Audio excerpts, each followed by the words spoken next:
Welcome to free education. तो पिलाने आज हम पढ़ा इंग्लिश बुक रो लेसन 1 काइट। तो पिला देख तो काइट काइट माने कौन ना पिलाने काइट माने होची गुड़ी। तो काइट माने गुड़ी। तो बढ़िया गुड़े विषय देछि पार्ट 1 में पढ़ा गुड़ी विषय रे बा काइट विषय रे। तो कौन से पिला मान देछि टिके देखि नबा।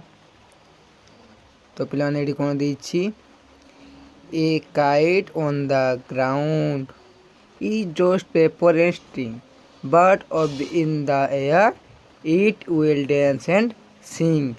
A kite in the air will dance and caper, but back on the ground is just string and paper.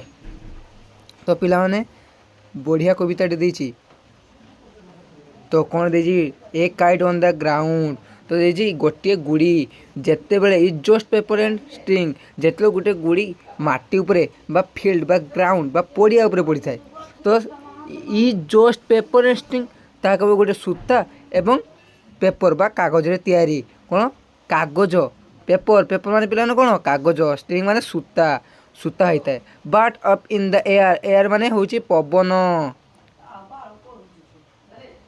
Are मैंने हूँ पे पवन। तो जे पवन रे उड़ू थाए इट विल डांस एंड सिंग जना पड़े जमी से नाचुची गीत गाउची। डांस माने कौन नाचवा सिंग माने गाइबा।